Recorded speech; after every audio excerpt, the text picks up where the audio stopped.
Leggeremo nel libro dei Filippesi, Filippesi capitolo 4, Filippesi capitolo 4,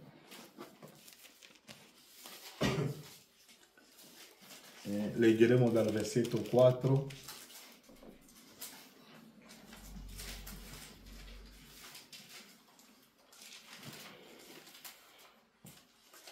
Filippesi capitolo 4,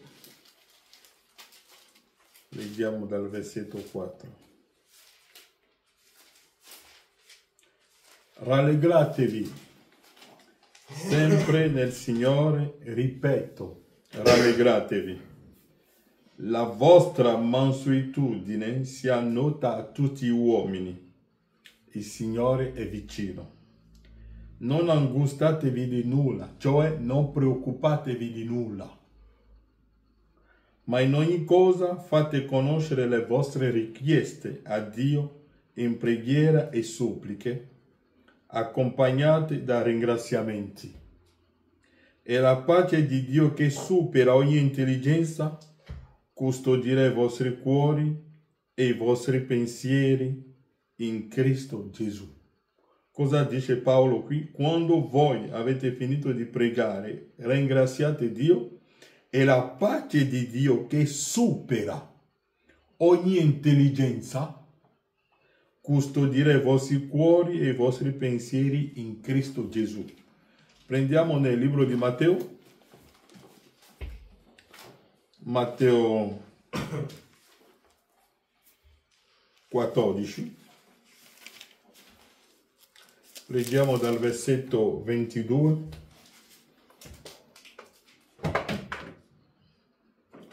Subito dopo, Gesù obbligò i suoi discepoli a salire sulla barca e a precederlo sull'altra riva, mentre egli avrebbe congedato la gente.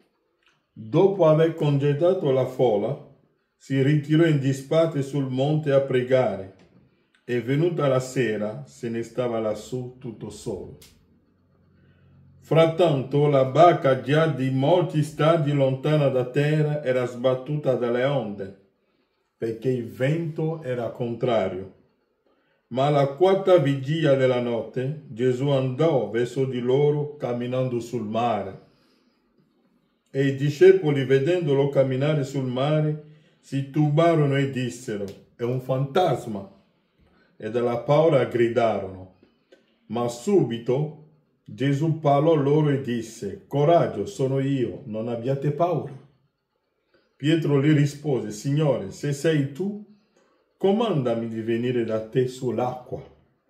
E gli disse: vieni. E Pietro, sceso dalla barca, camminò sull'acqua e andò verso Gesù.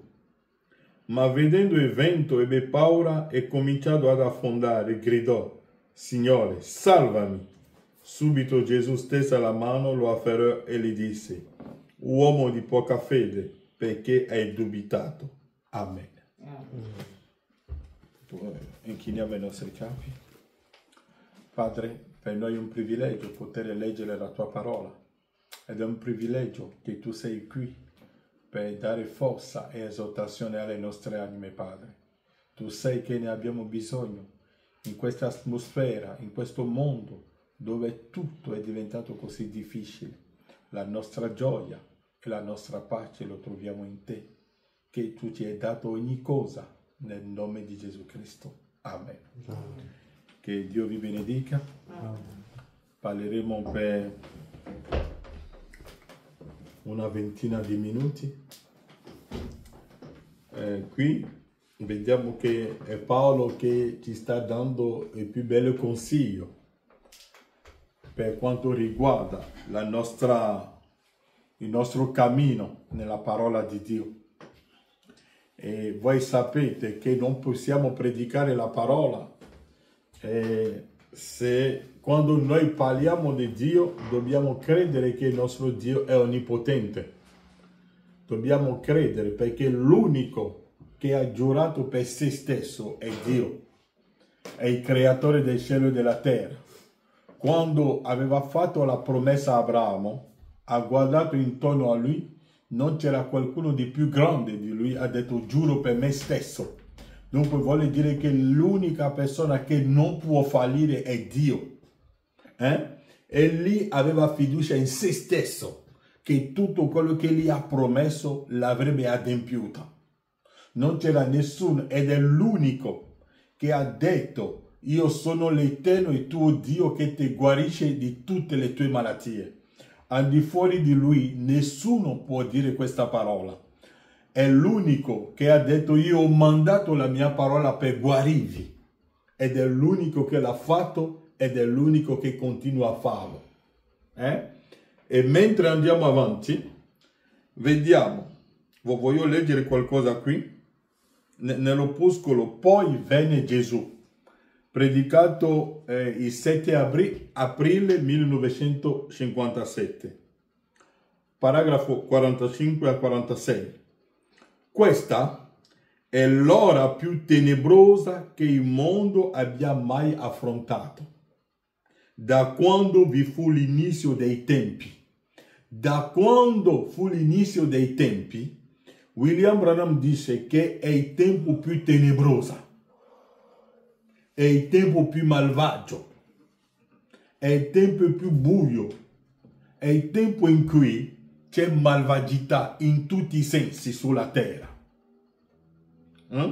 Questa è l'ora più tenebrosa che il mondo abbia mai affrontato, quando vi fu l'inizio dei tempi.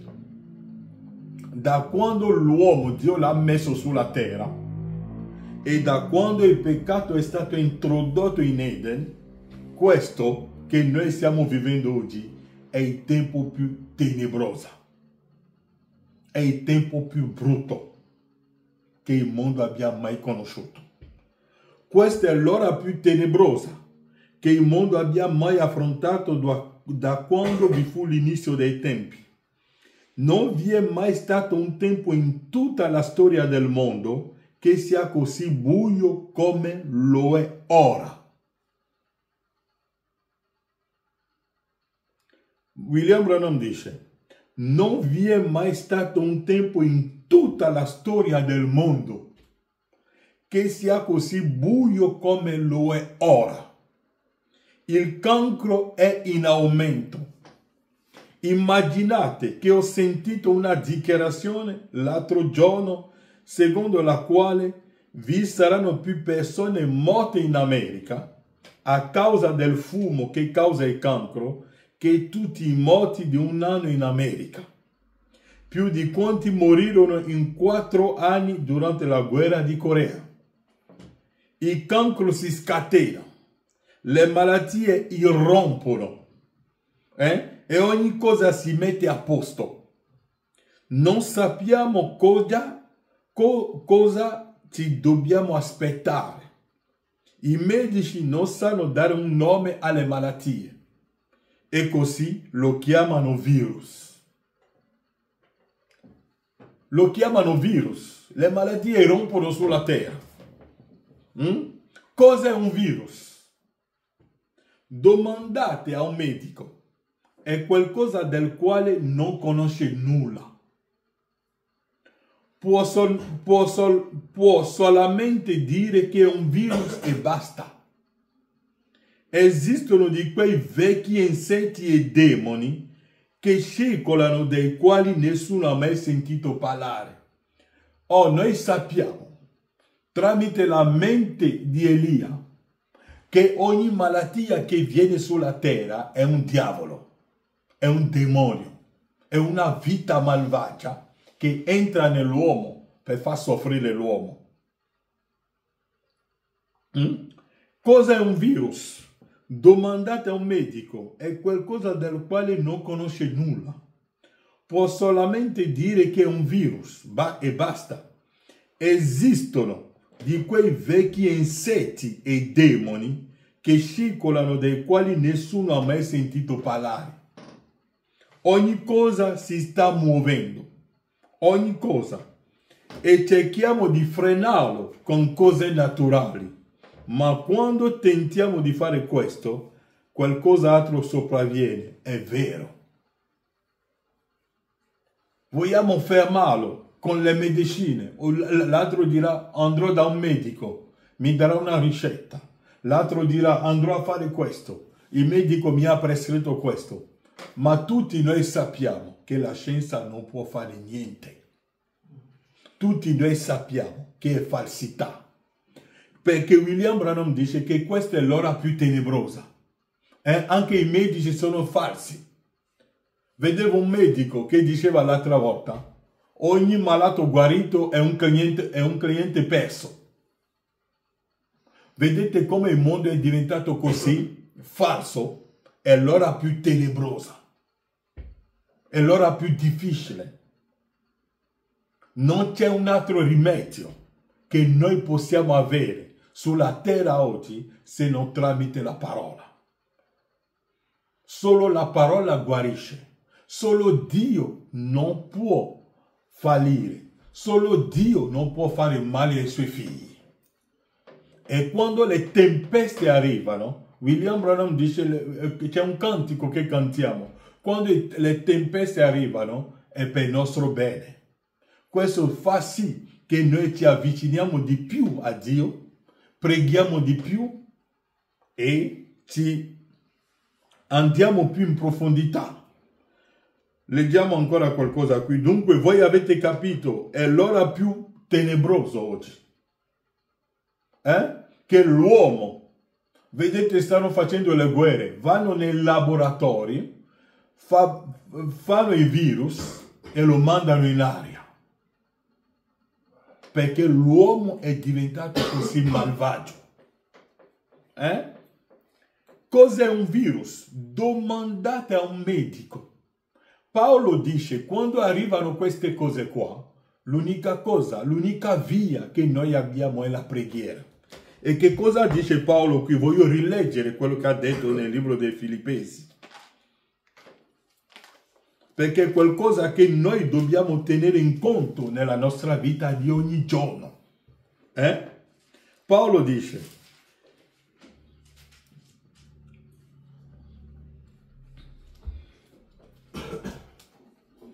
versetto 6, non angustatevi di nulla, cioè non preoccupatevi di nulla. Non è così?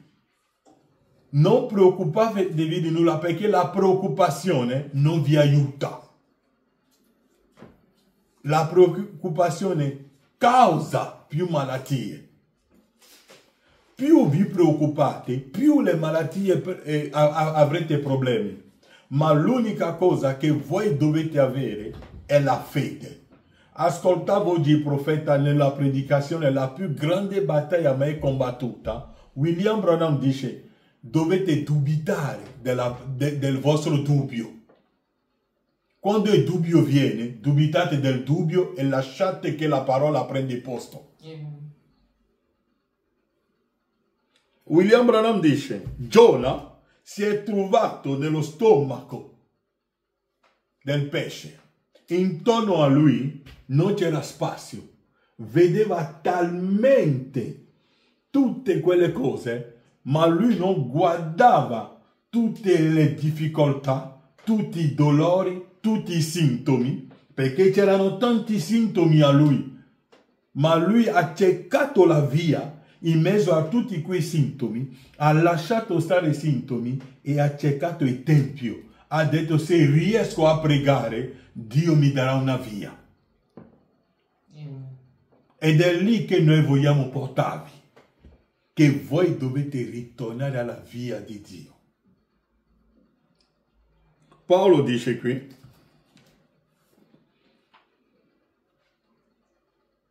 non preoccupatevi di nulla, ma in ogni cosa fate conoscere le vostre richieste a Dio. In ogni cosa. Qualsiasi cosa di cui voi avete bisogno, fatelo conoscere a Dio. Dio è vero, Dio esiste. Noi non veniamo per fare delle cerimonie. Per quello che facciamo non è qualcosa per abitudine, ma noi crediamo che Dio esiste realmente. Perché Paolo dice, tenete la vostra mano lì e prendete qui nel libro degli Ebrei, sono delle scritture che voi conoscete, che cerco di sta portando un po' per portare un po' di caldo nel campo. Paolo dice qui nel libro degli Ebrei, capitolo 11,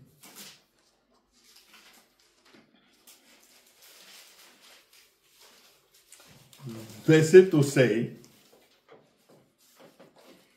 oh, senza fede è impossibile piacergli.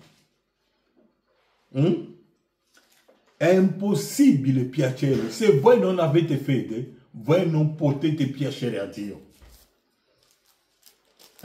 Oh, senza fede è impossibile piacergli, poiché chi si accosta a Dio deve credere che Egli è. Dunque, prima che noi inchiniamo i nostri capi per pregare, dobbiamo credere con tutto il nostro cuore che noi non facciamo qualcosa, ma stiamo parlando a qualcuno che è vero, reale e che ascolta.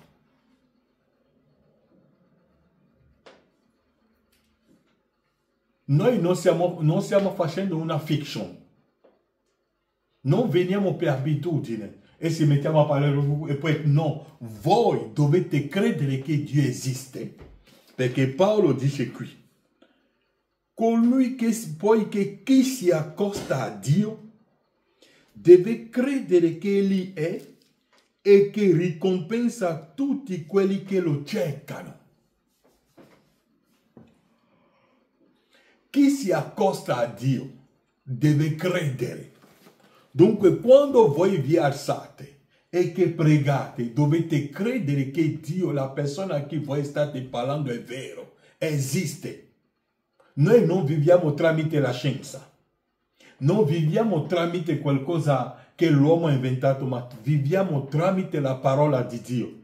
Perché senza la parola il mondo non esiste. Gli alberi esistono tramite la parola di Dio. Il sole esiste tramite la parola di Dio. Qualsiasi cosa l'uomo dirà, non possono negare questo.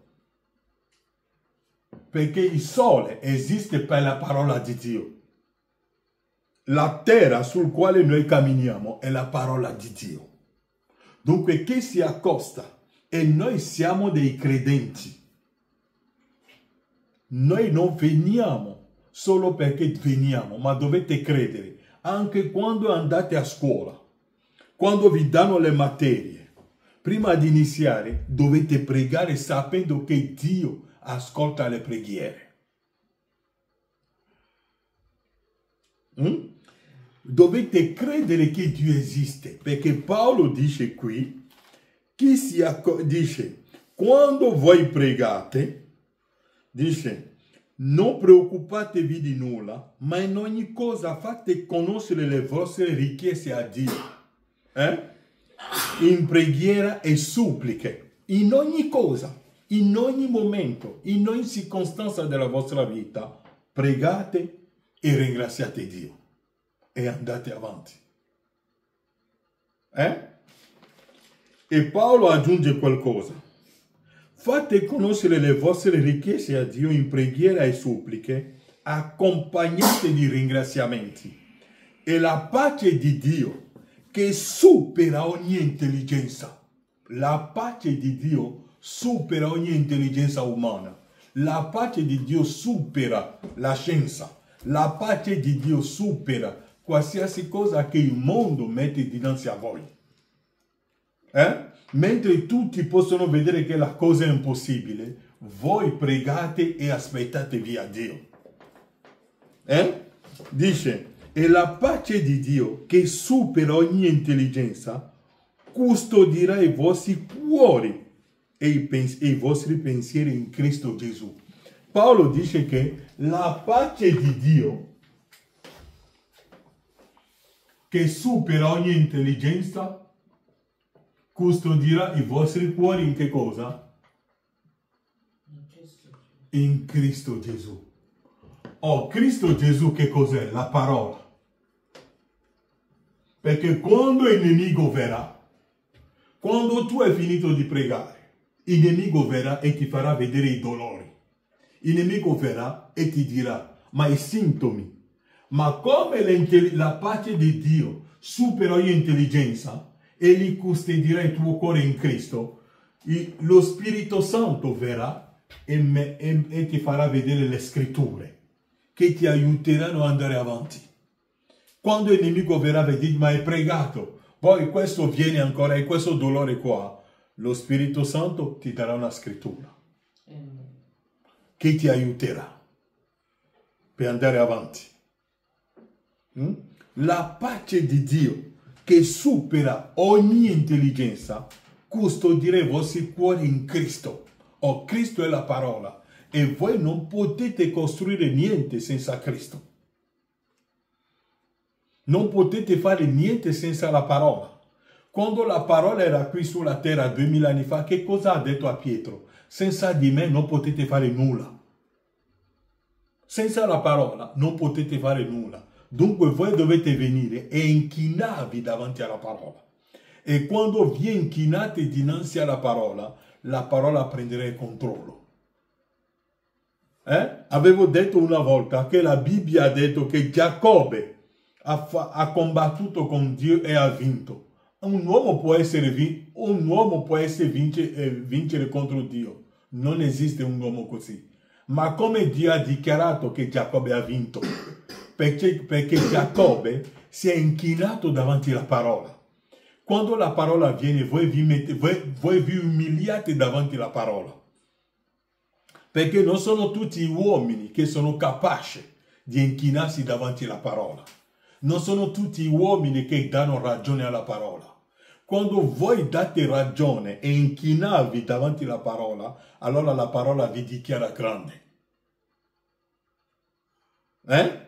Dunque, William Branham dice che il mondo nel quale viviamo oggi è un mondo totalmente tenebroso. E dice ancora qualcosa qui. Nell'opuscolo la vita eterna e come riceverla.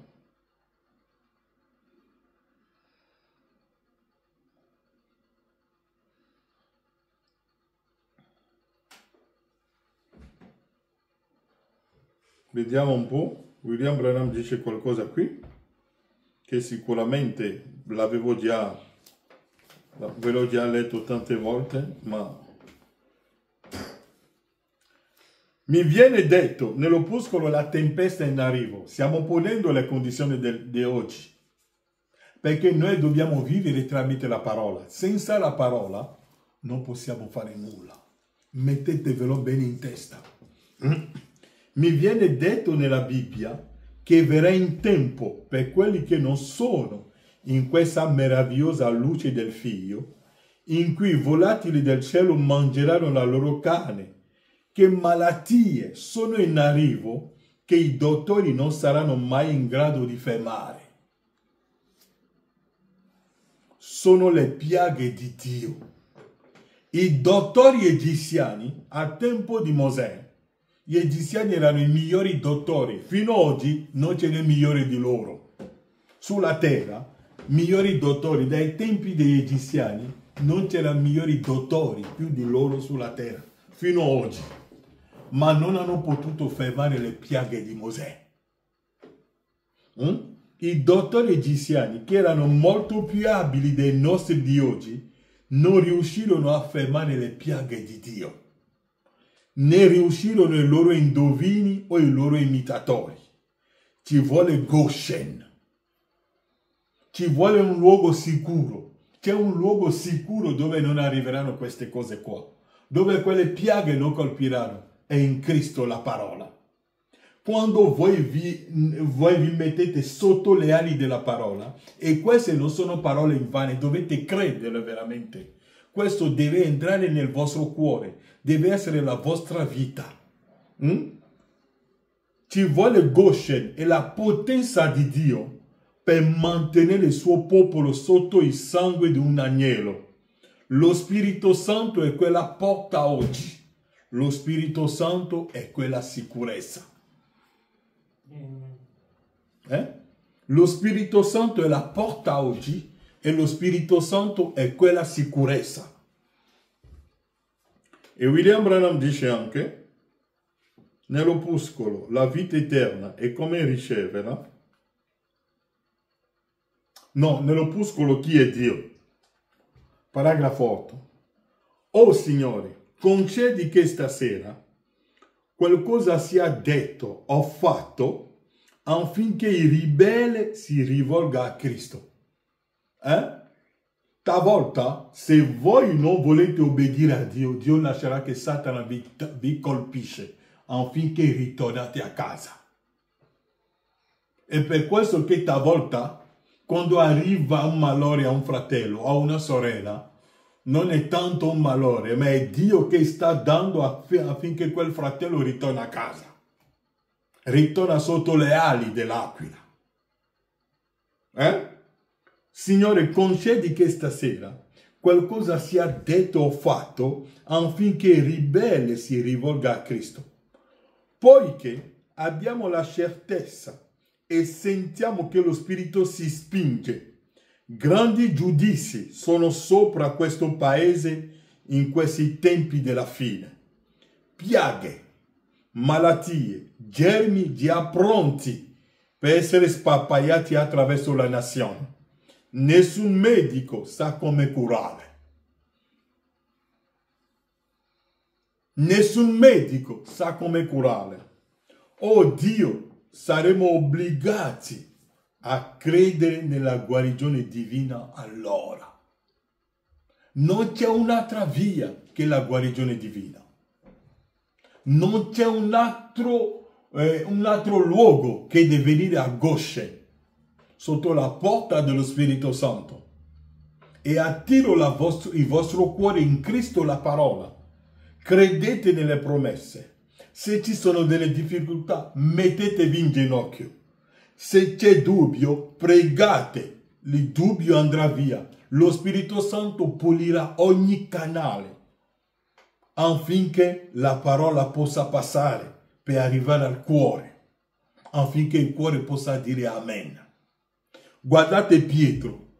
Gesù camminava sulle acque. Ha visto che Gesù camminava sulle acque. Quando ha visto Gesù sulle acque, che veniva, ha detto lascia che anche io possa camminare sulle acque. E mentre Gesù camminava sulle acque, Pietro pure doveva camminare sulle acque. E quando Pietro veniva, Gesù gli ha detto vieni. E Pietro si è messo a camminare tranquillamente. Mentre Pietro camminava, a un certo momento ha cominciato a guardare le onde. Quando voi cominciate a guardare i sintomi, allora è lì che tutto diventa difficile. Noi non dobbiamo guardare le onde. Ma fratello Frank, tu lo credi così? Lo credo così. Ma Abramo pregava, guardava le promesse, come ha detto Abacuc, anche se la promessa tarda, egli si adempirà. Voi dovete credere, come a quell'uomo a cui William Branham ha pregato per lui, era seduto nella sedia a rotella, non aveva speranza. William Branham ha pregato per lui e ha detto vai avanti a confessare che tu sei guarito. E questo uomo andava a confessare sono guarito. Il suo pastore è venuto a dirgli ma da mesi e mesi che stai dicendo che sei guarito. Il pastore cercava di scoraggiarlo e questo uomo ha detto voi che siete predicatori state cercando di scoraggiarmi. L'unica speranza che ho di alzarmi di questa sedia a rotella è quella parola che Branham mi ha messo nella bocca. E voi me la volete togliere dalla bocca. Appena ha detto così, i suoi piedi sono diventati duri e alzato. Perché non ha lasciato che i dubbi, non ha lasciato che quelli là che li scoraggiano vengono a scoraggiarlo. Voi dovete costruire un muro contro il dubbio. Dovete costruire un muro contro quelli là che sono iniqui, che non credono. Vi diranno, ma è pregato, ma è arrivato? William Branham dice, anche se 10 milioni di persone muoiono sotto, se hanno pregato per loro che muoiono, io andrò avanti a credere che Dio guarisce. E Dio onorerà la fede. Pietro non doveva guardare i sintomi.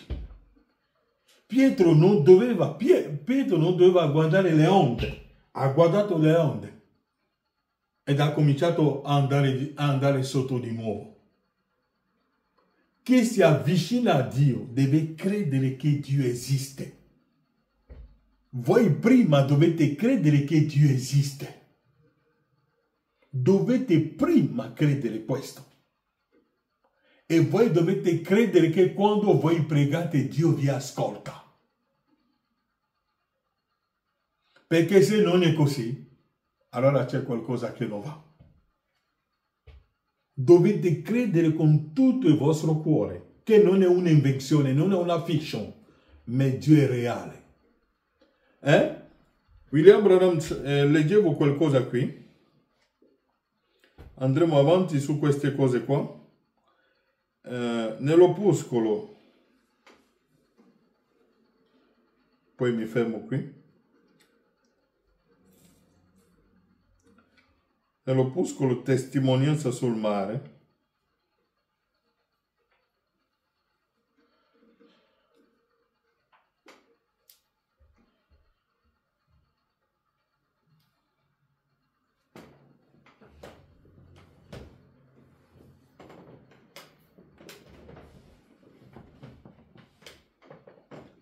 c'è qualcosa che leggevo qui poco fa che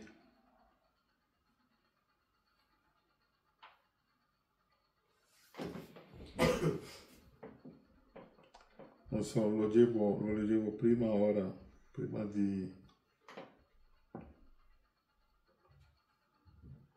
venire qui, non ho preso il paragrafo.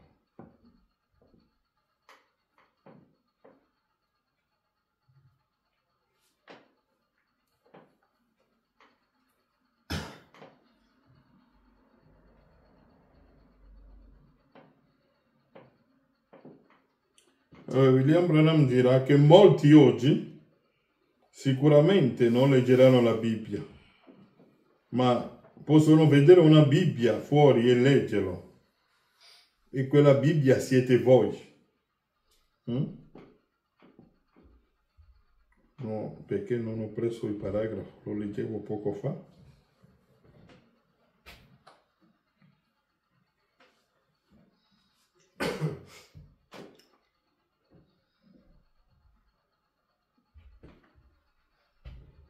Magari venerdì prossimo lo leggiamo.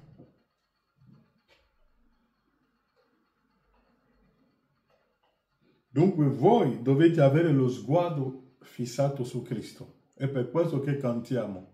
Volgi lo sguardo a Cristo, contempla la sua beltà. E le cose qua giù non le stimerai più alla luce di tal santità. Prenderemo questo soggetto e cercheremo di pulire tutti i canali che sono riempiti di dubbio, che sono riempiti dei problemi della terra, che sono riempiti dalla scienza, e lasceremo che la fede perfetta, che lo Spirito Santo possa pulire ogni canale che è in noi, affinché la parola di Dio, come è soprannaturale, possa ritornare nei cuori dei figli di Dio. Perché Branham dice, siete obbligati di credere per forza nella guarigione divina. Perché i medici non possono farvi nulla. E c'è qualcosa che avevo detto una volta, ho letto nel profeta. William Branham aveva un amico che andavano a caccia insieme. E quel suo amico gli piaceva leggere i libri degli antichi cacciatori che hanno fatto delle prodezze. E William Branham dice, io voglio fare come hanno fatto loro. Voglio fare la mia stessa esperienza. E tutti i figli di Dio devono avere la loro esperienza con Cristo. Ognuno doveva alzarsi per dire, sì, ho pregato e Dio mi ha fatto così. Oggi noi ci raduniamo non sentiamo più le testimonianze, non c'è più un fratello che si alza per dire Dio mi ha fatto questo, ho pregato, ero in difficoltà e lo Spirito Santo si è mosso. Non vediamo più le testimonianze, non vediamo più qualcuno venire davanti per testimoniare. Perché? Perché tutti i tubi sono rinchiusi dal mondo. Non c'è più spazio per il soprannaturale. E noi lasceremo, metteremo la bomba atomica affinché tutti quei tubi siano sparpagliati e che lo Spirito Santo possa trovare lo spazio, affinché il soprannaturale possa prendere il controllo di ogni cuore. Che Dio vi benedica. Amen. Volgi lo sguardo a Cristo, contempla la sua beltà e le cose qua giù non le stimerai più. Alla luce di tua santità,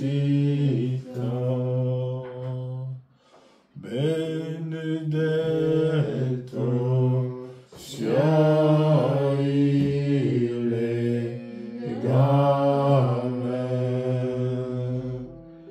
che ci unisce in Cristo Gesù, il santo amore, l'amore divino che versa lo Spirito in noi. Sì, Padre, ti ringraziamo per questo momento che tu ci hai donato questa sera, poter pregare insieme e ascoltare la tua parola. Padre, lasciamo l'atmosfera nelle tue mani. Lascia, Padre, che il soprannaturale possa ritornare nei cuori dei figli di Dio, che il mondo sta cercando di accaparrare i tuoi figli. Talmente Satana ha invaso i menti e i cuori, che stanno cercando, che pensiamo che la soluzione può venire da un dottore, può venire da un presidente, ma ci è stato detto, Padre, che l'unica soluzione che noi abbiamo è Cristo, la parola.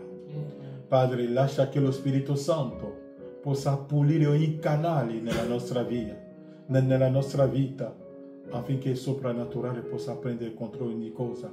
E come l'ha detto Paolo, chi si accosta a Dio deve credere che Egli è e che Egli dà ricompensa a chi crede in Lui. Padre, lascia che i miei fratelli possano vedere la Tua presenza, che possano vedere la certezza di Dio, la certezza della parola, come quella donna di colore che aveva pregato chiedendoti di mandare Elia, e tu gli hai mandato Elia nel suo giorno. William Marion Branham credeva nelle sue preghiere. Branham ha detto, quella donna ti stava parlando come si poteva parlare a un amico, ti conosceva. E Padre, lascia che la stessa cosa possa avvenire nella nostra vita, Padre. Te lo chiediamo nel nome di Gesù Cristo. Amen. Amen.